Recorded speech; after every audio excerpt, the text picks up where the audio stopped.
Some people couldn't hear you online. Now Okay. it should be. All right, well, people online, we changed some settings. I'm going to carry on talking. So Now they can hear you. Oh, great. Okay. Well, you missed me introducing myself and saying where I was.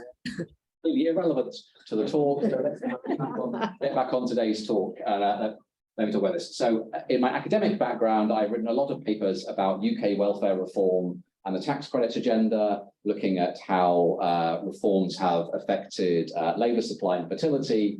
And this paper, I guess, follows on from that, but we added a different outcome. For me, a different outcome. We looked at the impact of a welfare reform on mental health. I think Emma Tominey at the University of York has come more from the mental health wellbeing side. And then we did this with one of Emma's students, Tan Dang, who's now in Norway somewhere. Working a minute ago, now it's not.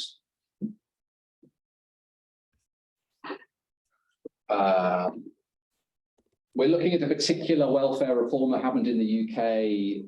Well, it's still going on, but it started about a decade ago, which was a reform that was intended to simplify the benefit system for working age households by combining 6 different programs into one. The idea genuinely was to make life easier for claimants. And it was also hoped that that simplification plus other changes would increase the incentive to work as well.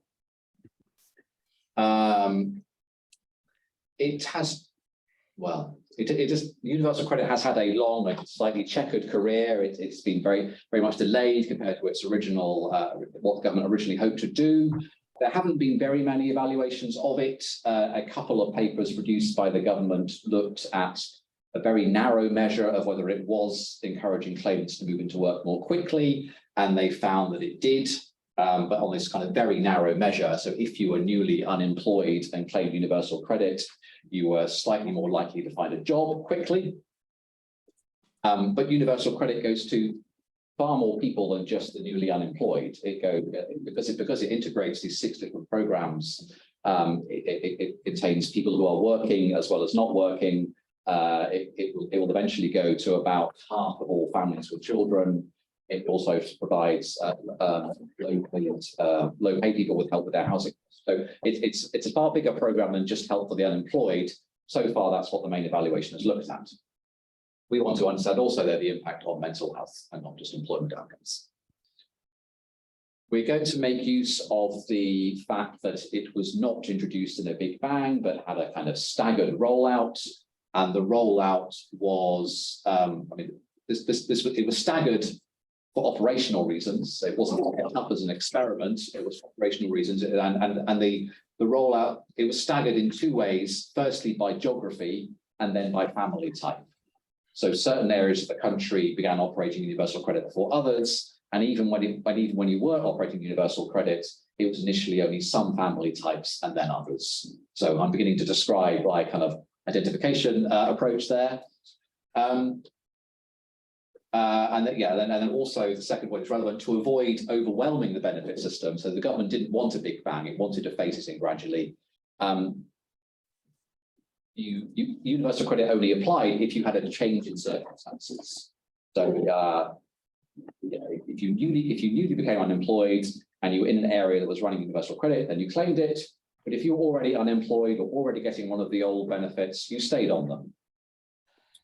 So put all those together, and what that means is that the group we're going to focus on is what we're going to think about is the differential effect of becoming unemployed under 2 different benefit regimes. Universal credit being the new benefit regime. Sorry about the jargon. The jargon is we call it the legacy system. So the legacy system means before what came before universal credit. So we're going to compare people who become unemployed and claim universal credit with people who become unemployed and claim the legacy benefits. And the reason we have that variation is because of the geographical rollout and the fact that it applies to different family types at all times.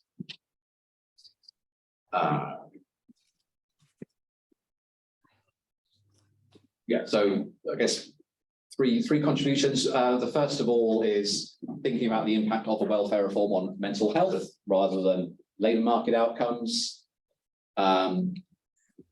we're not going to look at whether unemployment itself affects your mental health. We'll take that as given, and we'll show that from our results. But we're going to look at whether the welfare benefits you are claiming at the same time are mitigating that or exacerbating that negative impact on mental health. There is a wider literature looking at whether welfare reforms in general affect mental health. I think most of those things I'm citing come from the US, again, where people first looked at the impact of welfare reform on labour market outcomes or incomes, and then have moved beyond that to look at child and adult well-being or mental health. Yeah, that's kind of obvious. So I guess that's our main contribution. The second thing we try and do is try and get at why universal credit is affecting mental health. So what are the mechanisms? I'll show you. My co-author Emma has done a few papers where they do mediation analysis, and we're not able to do a full causal mediation analysis, but we are able to provide some descriptive results about what it is, why it is, how it is that universal credit appears to be affecting mental health, or appears to have a different impact on mental health compared to the legacy benefits. And then thirdly, we can do variation across different household types. There turns out to be a really quite striking difference between whether you are a single adult household or a 2-adult household. And then to give you the punchline at the beginning, so for single adult households, single adults and lone parents, we find that universal credit exacerbates the mental health deterioration of becoming unemployed compared to the legacy benefits. For couples, there's not really any, well, couples without children, no impact. Couples with children, we actually find that universal credit is mitigating some of the negative impacts of becoming unemployed. So it's better for your mental health than what are the legacy benefits. And then why is that the case? How is that the case? What's going on? Now, our consistent finding is that universal credit is reducing the administrative burden that claimants face, and that's good for their mental health, right? And I'll show you my measure of that later on. But the reason that for single adult households we find the overall negative effect is because of this the second point here, that that the reform is reducing income and reducing people's leisure time, and that is having a negative impact on their mental health. And one of the group's problems paying bills. People find it harder to pay their bills.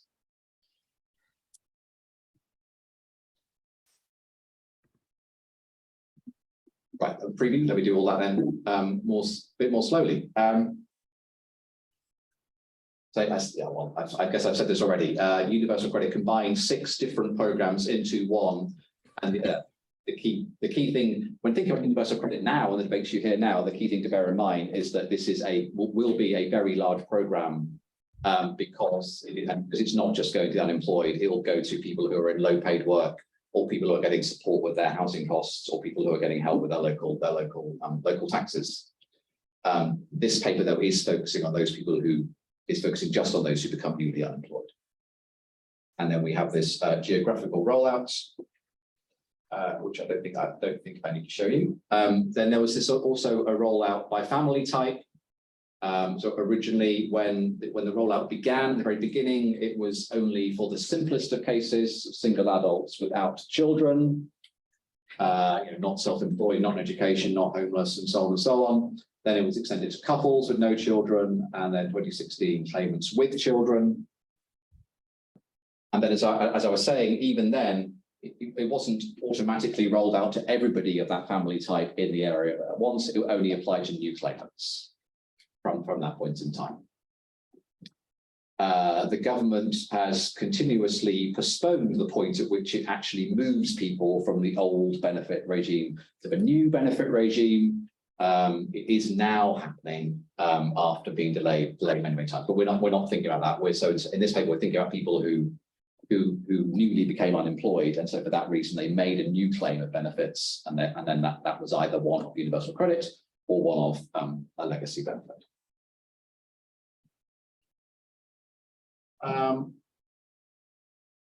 Yeah, so we wanted to think about why it was the case that universal credit might affect your mental health, and we thought of these four possible reasons, or these 4 reasons might be able to explore given our data.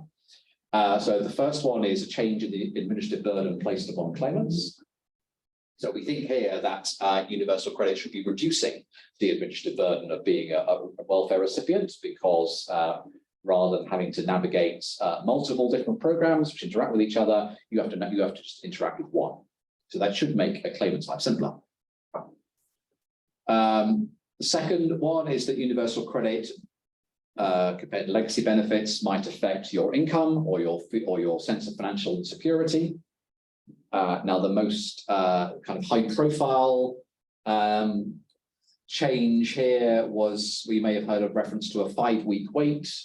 So universal credit is paid monthly in arrears. So you claim it, and then you have to wait a month before you finally get a payment. And whereas the old benefits, legacy benefits, you would get money more quickly than that. So there's a 5-week wait. Nowadays, if you claim universal credit, there's still a 5-week wait, but you're basically told or encouraged you get an advance and pay it back. A decade or so ago, when most of the data comes from, these advances were hardly ever advertised. And so I think most people claiming UC in our study would have had that 5-week wait. Why did they introduce that?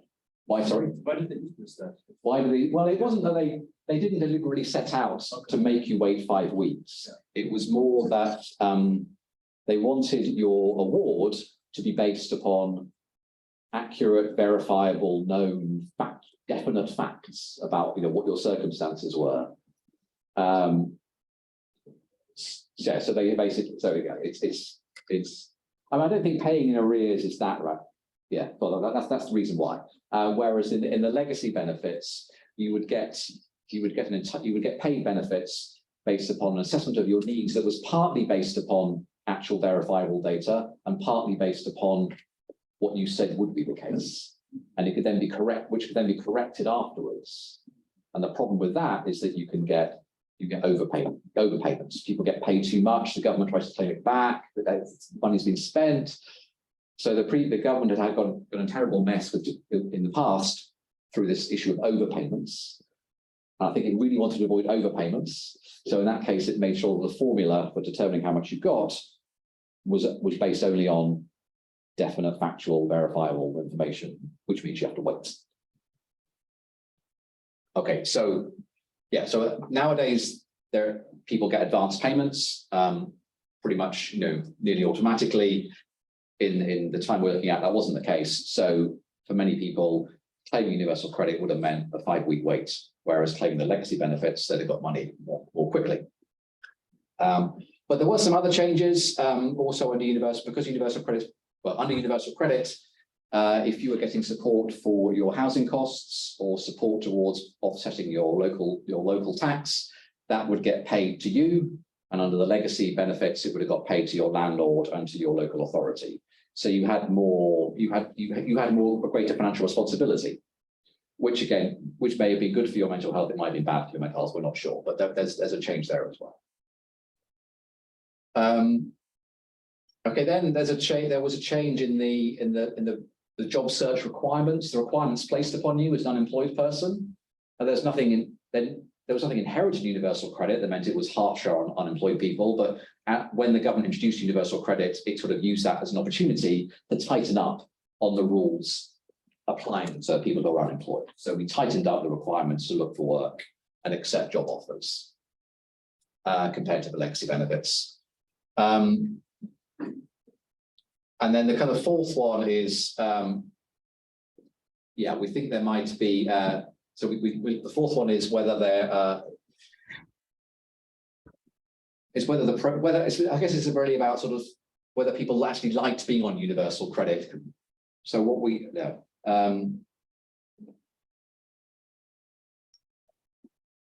it's getting at the issue that yeah, I guess the process of being on universal credit may have put people off and caused them to come off welfare benefits even when they're financially entitled to do so. this isn't making much sense in the abstract, but it'll make a bit more sense, I think, when we get to the results. So here, one difference was that universal credit was almost was overwhelmingly a digital service. So you had to claim online and kind of deal with the department, through a website, through your phone app. Whereas the legacy ones, you were in person or over the phone, and that may be good for some people or bad for some people. And at the beginning of universal credit's time, there were huge numbers of IT problems, which may also put people off receiving it. But what this slide is about is some of the ways in which we think universal credit may have affected claimants' mental health, right, compared to the legacy benefits. And we could try and explore all of these in the data. Just a very quick clarification. When you say that lone parents lost and married couples gained, can you explain what was going on to say? I didn't. I thank you, really. I didn't say that one out loud. That was also. You could think of universal, as I said, universal credit brought together 6 different programs, and these 6 different programs were operated by 2 different departments, and they were not always consistent with each other. So when you bring 6 things together into one, they could never design it in a way that people got exactly the same entitlement under UC as they got under the legacy benefits. They tried as hard as they could to make the two as similar, to make the two as close as possible, but there were always mismatches because the previous system was full of these inconsistencies. So they ironed out the inconsistencies, and as a result of ironing out the inconsistencies, it just so happened that lone parents on average, got a little bit less in UC compared to legacy, and it happened that couples tended to get a little bit more. So it wasn't part of the try and get people into work. No. I don't think it was deliberate. So they could have avoided it by throwing money at it, in which case nobody would have lost. But there would always going to be this. The couples would gain relatively more than lone parents. So it was because of the inconsistencies in the old system, not an anti-lone parent thing. Yeah.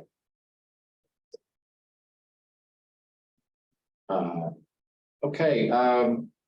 As I was saying some earlier, we used this paper to try and badger the Department for Work and Pensions to give us access to their data, because you could do a much better study if we knew for sure, who was getting universal credit and what their circumstances were. But instead, we use survey data. So we use the UK Household Longitudinal Study, Understanding Society, which is an annual longitudinal study. It's been going since 2009.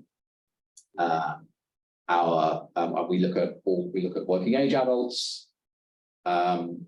This is kind of our key measure of eligibility, is whether you're living in an area that was operating universal credit at the time you became unemployed, and are you in the right family type? We've got this kind of mix. It's mostly we're mostly relying on the geographical rollout, but we have also got a variation between family types within a certain area. Okay, our outcome measure is based on the GHQ-12, which I don't need to explain to this group. The results I report are from where we've constructed our own one-dimensional summary measure from the 12 measures of a GHQ. Using factor loadings, we get the same answer if we just add them up. The second measure is people who report severe mental health problems from the GHQ. So that's having a score of 3 or 4 on I can't remember how many, on some of the 12.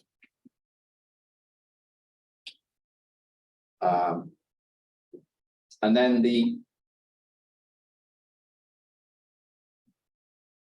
maybe the slightly less convincing bit is where we try to understand the mechanisms. So here we really are limited by data. So we took a data source that we had no control over. We weren't in charge of the survey. The survey was happening anyway. We've come to this survey many years afterwards and kind of looked at the survey and thought what questions in that survey might tell us something about the impact of universal credit on mental health and might tell us about the mechanisms.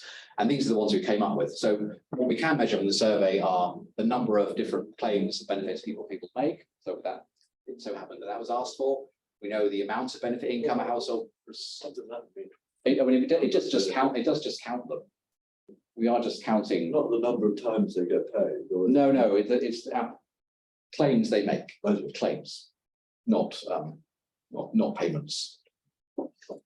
We know the income they got from benefits and from other sources. There is in the survey an indicator for whether you have a problem paying day-to-day bills, which we're using as a measure of financial stress. This one's a bit more dodgy. So we wanted to understand whether universal credit. So as I say, universal credit increased the effort that you had to make looking for work if you were unemployed. So it's supposedly increasing job search intensity. Our measure for that is, our proxy for that is a measure that was in the survey that asked people whether they were happy with the amount of leisure time they had. And then we also measure whether people have left welfare, but left welfare despite still being entitled to it. So this is getting at this idea that universal credit might have put you off. You might find the experience, you don't like the experience, so you stop claiming even though you're entitled. So these will be the six ways in which we try and understand the mechanisms that are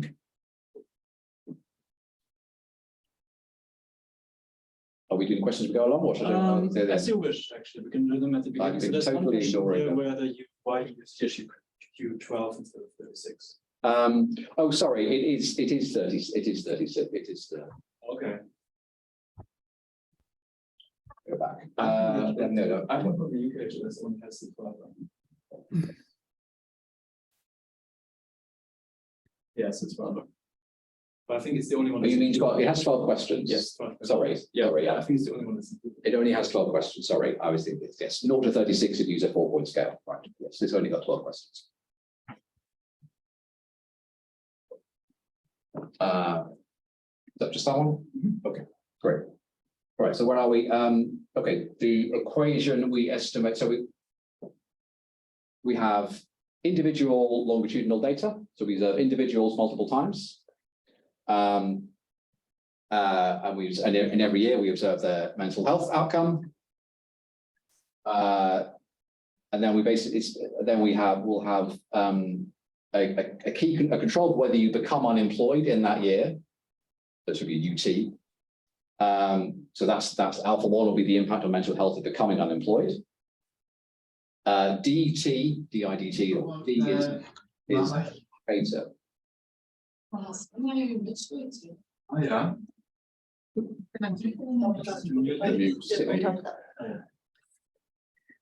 DT is just a indicator variable for living in an area that's operating universal credit at that time for your family type.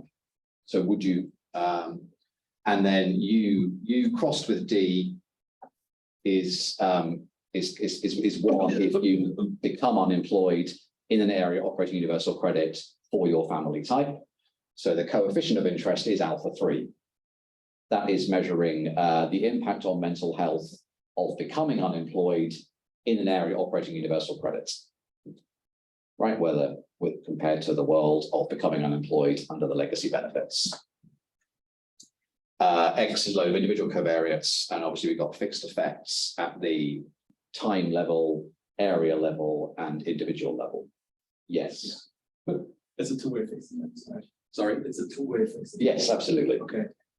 I think in the last couple of years, 2 or 3 years, that Yeah. as you know. I know, and exactly. The literature is accelerating. Yeah.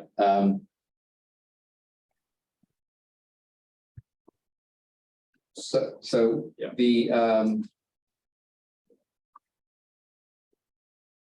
This is the one we have done. Is we've looked at the impact separately across the different rollout dates, and it basically holds up. Yeah, I've done that slide. Yes, it is two-way fixed effects. Yeah, we've done all the usual ones. So the timing of the rollout is not correlated with any area characteristics. I mean, it definitely wasn't random from the point of view of the government department, but it seems fairly random. There's a very small chart showing common trends in some of the initial areas in there. So there's a kind of common trend there which then diverges, and we have checked whether the treatment effect. We've looked at the different. Sorry, the rollout happened in different phases. There were kind of points where more areas brought in, and it happened in some more areas, and then finally in some other areas. And then we checked that the results are robust, and we just look at each of those different rollouts in turn. And I think that's the kind of the best we can do to address some of the newer concerns about two-way fixed effects regressions. Excuse me. Can I just ask a clarification about the second point? So two individuals which are observational equivalent and in the same region. Sorry, this is the last time I gave this talk was to a non-academic audience. So this is me trying to explain it to a room full of non-academics. I mean, this is me trying to intuitively explain why we get where our identification of alpha 3 is coming from. So it is coming from the fact that we can have two people who become unemployed. One is in an area operating universal credit, one is in an area not operating universal credit. Okay, so in the same region, but in a different area, essentially. Yes, exactly. So it could be the same region at a different time, or it could be at the same time in a different region. Okay. Or it could be the same region at the same time, but a different family type. Because the rollout was firstly by area and by family type. Thanks. Yeah. But that's mostly just me trying to explain what two-way fixed effects is. But obviously confusing rather than illuminating some of you.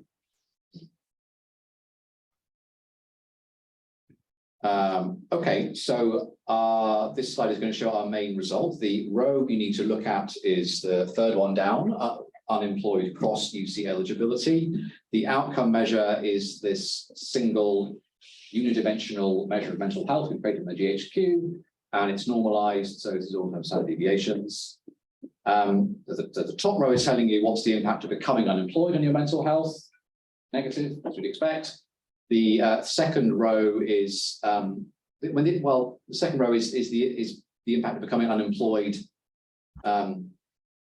Is the area effect, which probably should be zero, but you might argue should be zero, but isn't zero in all cases. The third row is the alpha 3 we're focusing on. It's the impact of becoming unemployed in an area that is operating universal credit for your particular family type.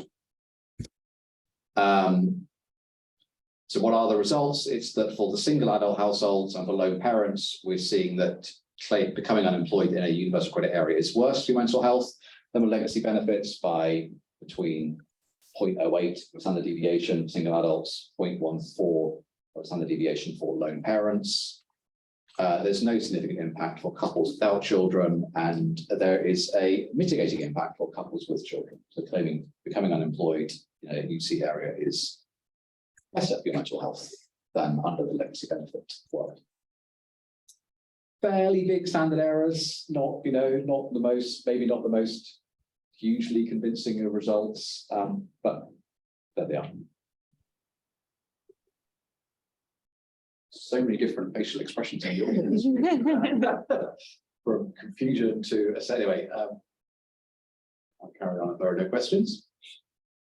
Then the second outcome measure was the incidence of very poor mental health. So whether any of your scores were 3 or more, whether on an individual question you were reporting a 3 or 4.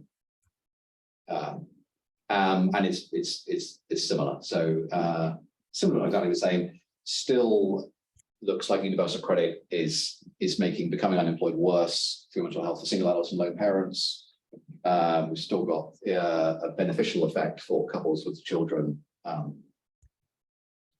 and couples without children has become positive. So here on both these, the sign cliff, didn't it? This was overall mental health, so negative is bad. This is severe. Have you got a severe problem? So positive is bad. Oh, thank you. You're ahead of me in this. Just wondering about the second line. Worrying about the second line. The second line, yeah, yes. Right. And this is like the area effect of a two-way fixed effects, which, to be honest, is often not reported. And it is, Yeah, you're worried about that. I mean, I'm worried about the fact that it's going in the reverse direction depending on the measure. yeah. Oh, yes, right. Yeah, it does. Mhm. Yeah, it's harmful for mental health, and it makes severe mental health more. Yeah, it is the same.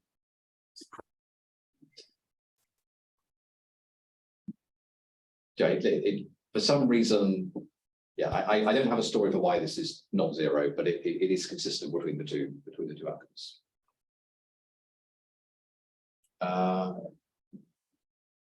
Okay, and then we do the kind of the timing, the standard timing chart. So 0 is the year in which the individual becomes unemployed. Do you remember this is all individual longitudinal data as well, which I think is a good thing. So yeah, no, that's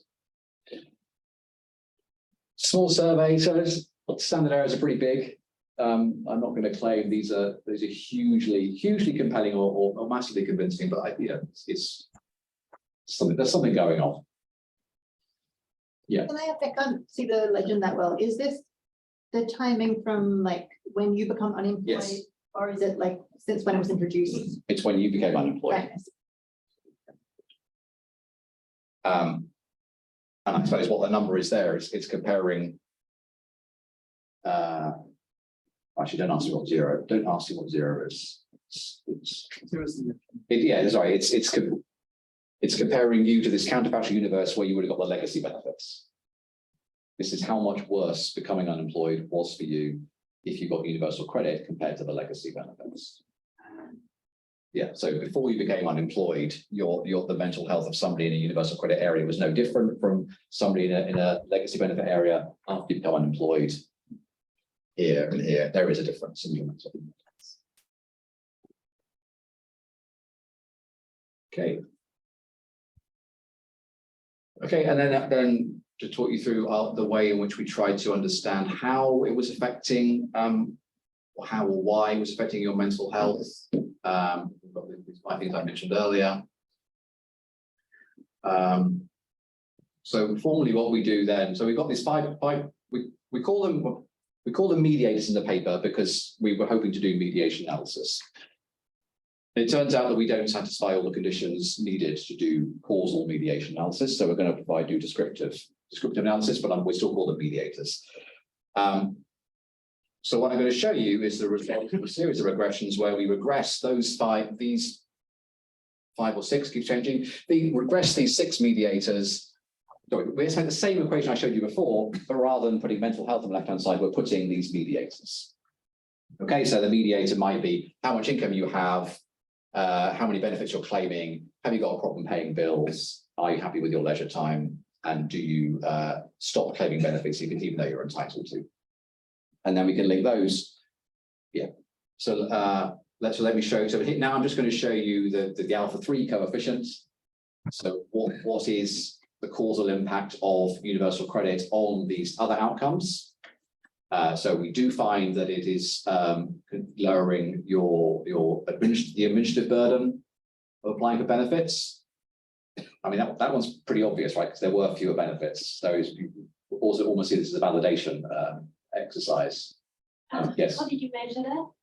The survey just tells us how many benefits people have claimed recently. So that is just a count of. So yes, it's not it's just a count of how many benefits they're getting. So you probably just see it as a validation exercise. Then when we looked at income, so this is like, so if you believe that the two-way fixed effect setup, this is the causal impact of universal credit reform on your income if you become unemployed. We've got a reduction in benefit income for single adults, consistently. The more compelling one is problem paying bills, where single adults and lone parents both more likely to report problems paying bills if they become unemployed in a universal credit area compared to a legacy area. That's not the case for couples. And although, in the paper we try and argue that that's showing intra-household insurance. I'm not sure it's necessarily intra-household insurance I think it's probably just showing that it is easier to cope with life on a low income if there are two of you around rather than just one of you around. Whether it's formal income insurance we provided or just or something broader than that, I don't know. And then probably the least convincing of these was our question about whether you're happy with your leisure time, how much leisure time you have. And that was our proxy for the intensity by which you're being made to look for work. So our results show that, or suggest that if the universal credit is reducing satisfaction with leisure time amongst single adults. So if you're a single adult, you become unemployed and get universal credit, you wish you had more leisure time than someone who's claiming legacy benefits. So that could be that we are attributing to the extra work search conditions on universal credit. Yes. Yeah, if I could, just wanted to ask two questions. Yeah. One was that what was the number of beneficiaries which was covered under the scheme of universal credit, and for our particular study which you did, what was the sample size? That was one understanding. And second, I was wondering that there are such mixed results about different groups Yes. of people, single adults, lone parents. Yes. So from a policymaker's perspective, what was wrongly designed in the scheme or rightly designed, which led to this kind of result? Can we do that one in the Q&A at the end? Sure. That's a fantastic. That is a. Sure. Because I don't know the answer. On the sample, I mean, sample size in our data are at the bottom of all my tables. Well, there aren't they at the bottom of this one. Okay. And these were, yeah, okay, so you And- weren't controlling for like, Yes, sorry. No, and what was the overall size of the beneficiaries? I understand that the Oh, observation. sorry, you mean in the real world? How many people are getting it? Yeah. So what was the universe, and Sorry, we then yes, chose yes, this kind yes, of yes, yes. data? I don't know that one. That's 7 million. Sorry. That's 7 million. Well, that might be the number who would. To get any. I don't even think. I think that's the number who would get it in the kind of steady state. That's definitely not the number that we're getting it between 2013 and 20. So we're looking at the. We're looking at the experience in the previous decades when it was being rolled out, and at the beginning there would have been really quite small numbers because initially this only went to, well, at the very beginning it only went to single adults who became unemployed for the first time in certain areas. So I think the caseload for most of the period, most of the time would have been under 1 million. It's only recently begun to kind of start zooming up, like 2020, it was 2 or 3 million. Yes, ultimately it's heading towards 70. Richard. So welfare exit means not claiming when they're eligible. Yes, exactly. Yes. And these are. So it did, yeah, they're all positive, yes. So it's comparing not claiming UC with not claiming what are the I'm trying to think. If you're not on UC, Yeah. You're still claiming welfare if you're on any benefit or what? Oh, for the purpose of this indicator, yes. Yes. So we're capturing people who decided not to claim any wealth. That's it. They became unemployed. But how do you explain that? Seems very- Is that opposite of what you see with them? Yes, it is. It is. I don't have one for discussion as well. I don't have a good explanation for that. Have I got, yes, so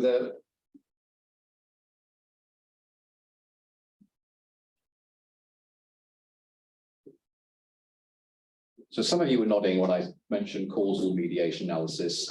This was the table we were ultimately hoping to produce, which is, okay, we know what impact universal credit had on mental health. We know what impact it had on these sub-mechanisms. Let's also think about how these mechanisms themselves affect mental health, and then we can do a sort of decomposition. Now, for this to be truly causal, there are a number of exogeneity assumptions needed, which we don't think apply. So I'm presenting this as a piece of descriptive analysis. But it's a good way of summarizing the results I've just shown you on the way that universal credit affected the potential mediators. So we have, so here the outcome measure is, get the signs right. Well, the reduction, the fact that universal credit changed the admin burden is beneficial for mental health, and then all the others, it's making your mental health worse. And so, and then in this I guess it's decomposition more than mediation. In this decomposition, what it really comes down to whether the things making mental health worse are outweighing the beneficial effect you got from this reduction in the initiative. I don't quite understand, because the previous table had the same sign on all the welfare exits. And here you seem to have some minus and some plus. I think that is because we measured all of these. Some of these will be good for your mental health, and some of these will be bad for your mental health. That's new information. That's the new information I've added. And so, this is bad for your mental health. Problems paying bills is bad for your mental health. This is good for your mental health, and I've incorporated that information. The table I have just shown you is reflecting that as well. Oops. Oh, now I've lost track of mine.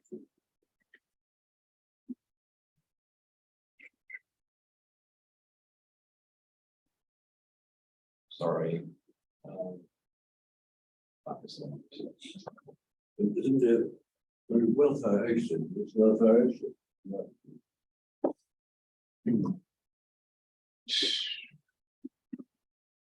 Still doesn't all have the same sign on that road. Welfare exit road.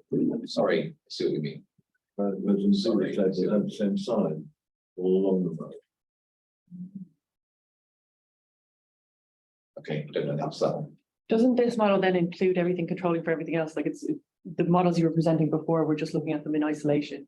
And now this is a model that includes them all. Don't know that either. I think that's what's happening. Yeah, I think that's the explanation. Okay. Hmm.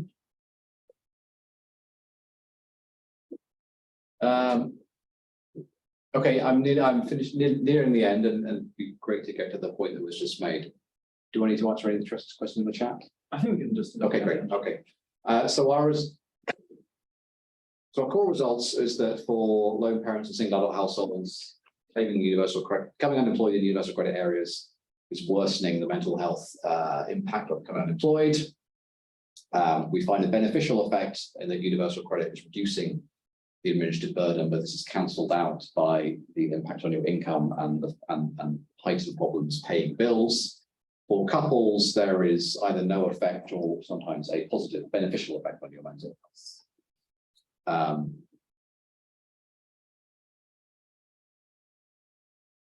Sorry, I've got the gender slide. We did look at gender differences.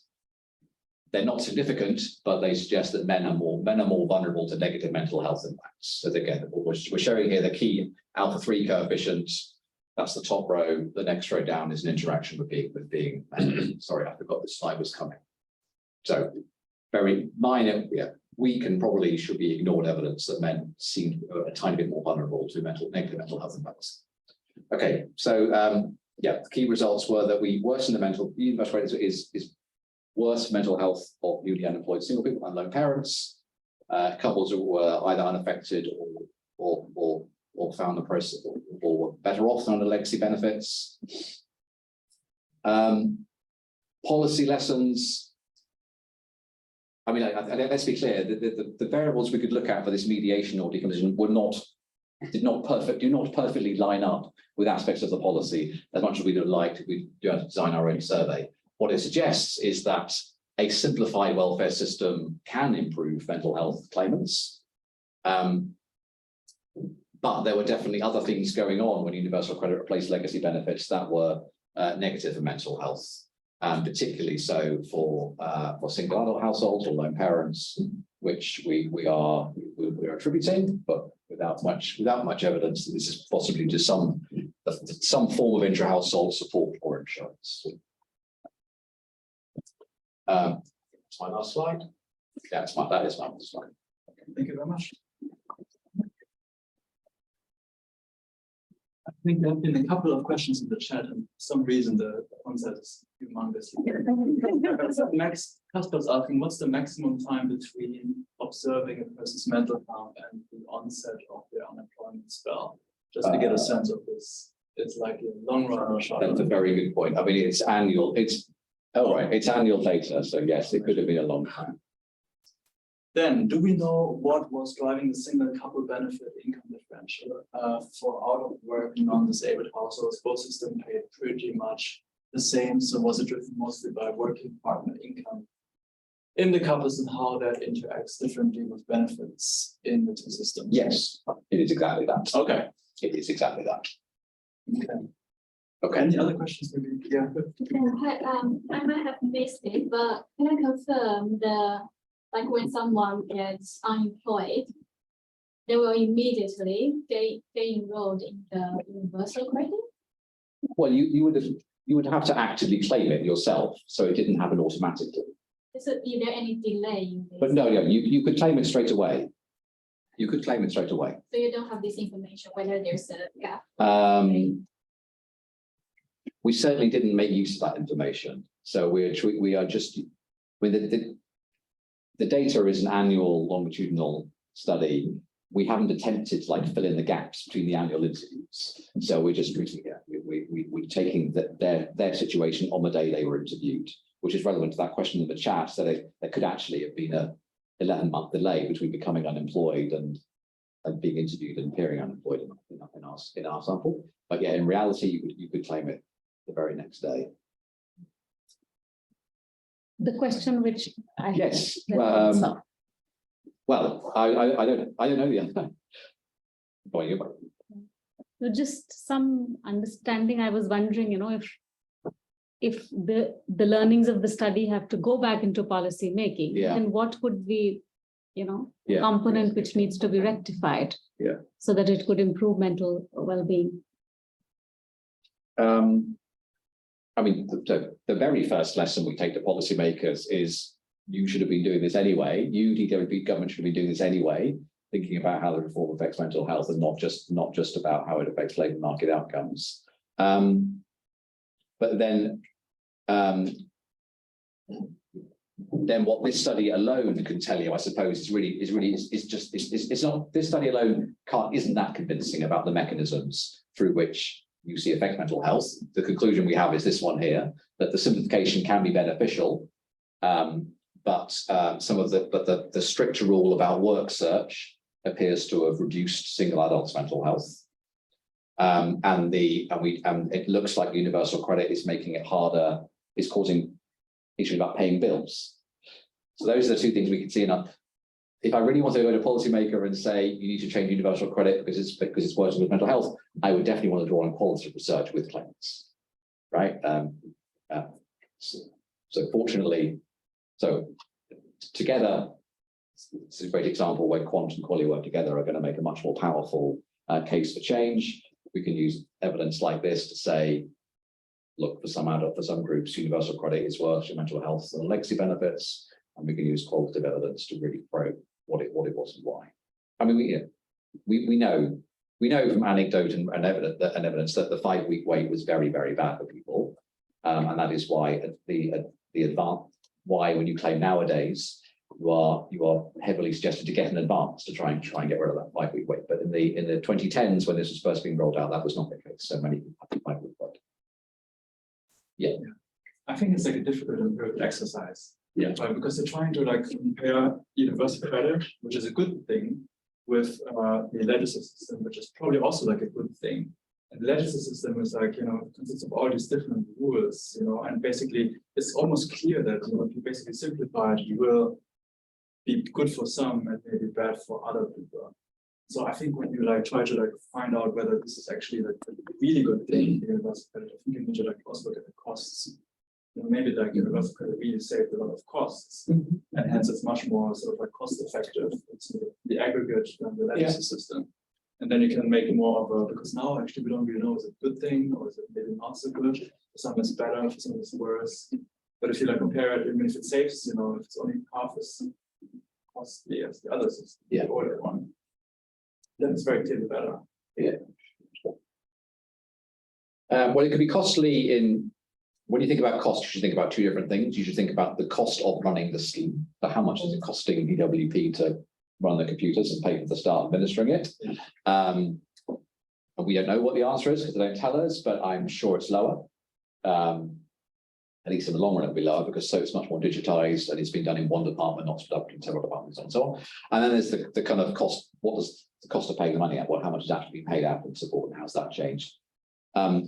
Originally, as I was saying to the question earlier, the government tried to design it in a way that minimized the changes in entitlement. It tried to ensure that people got as close as possible under UC as they got under the legacy benefits, but they couldn't do it exactly because they had to iron out the inconsistencies. So originally it was intended to be kind of as close to cost neutral as possible.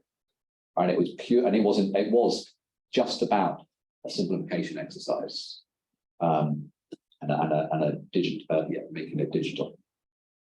Over time, that's not true anymore, because 10 years have elapsed, and successive governments have done things to the legacy benefits that have been different from universal credit.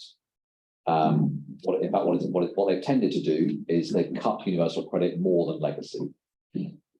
Right, there was a big reform in 2015 when just after the 2015 general election, George Osborne, when the Conservative government came in just after general election, George Osborne announced lots of cuts to welfare benefits.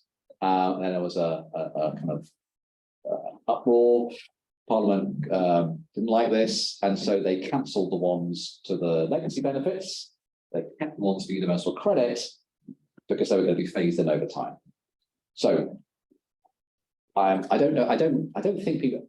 I'm not sure what the latest is, but I think universal credit will be saving the government money in the long run because it has made cuts to UC that it's not making legacy benefits. But at the time our data comes from, it was paying out broadly the same. But isn't there also the effect on the number of claimants? So yes, yeah, of course, exactly. At the beginning, we said that they had cut the number of claimants by 8 percentage points or something. I don't think I did. Got people to go off. Oh right, yes, of course, exactly. Yes, exactly. Yes, that's so, yes. So, I mean that's big money involved in that. And I'm just wondering why it had that effect.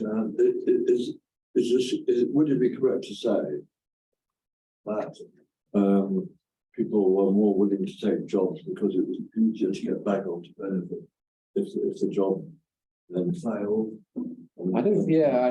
Or what is it that's used to make people more willing to go off it?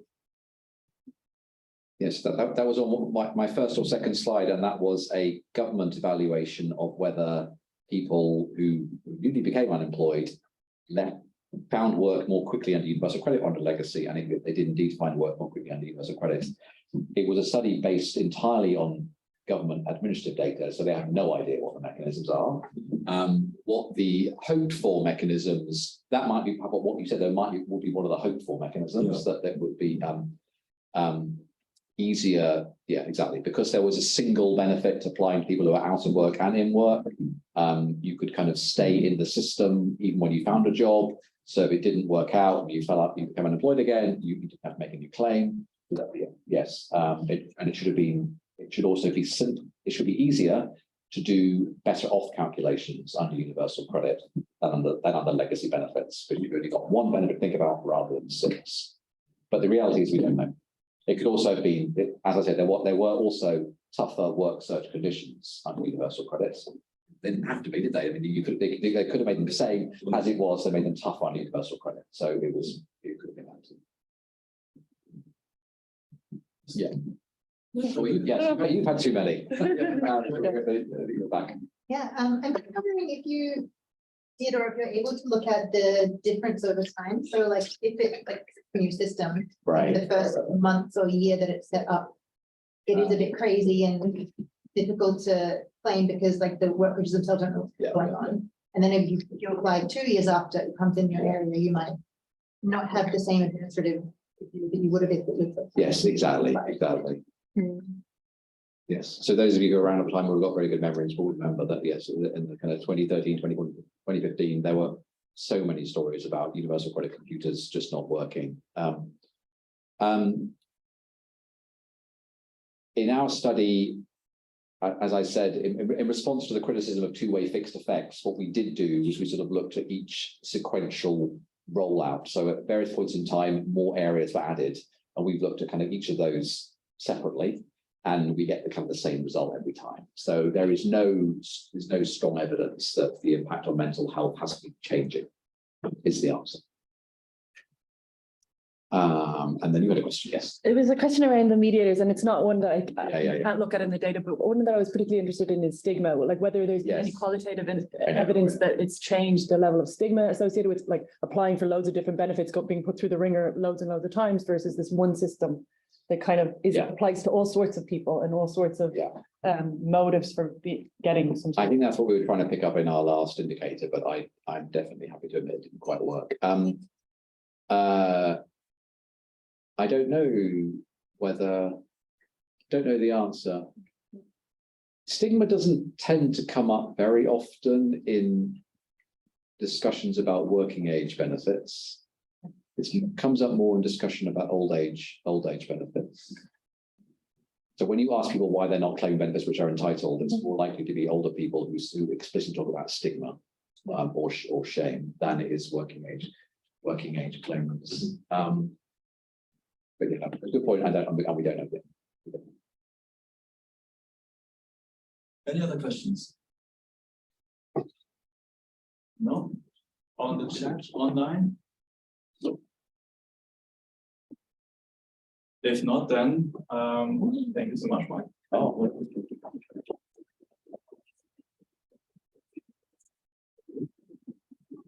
Great set of questions on this one.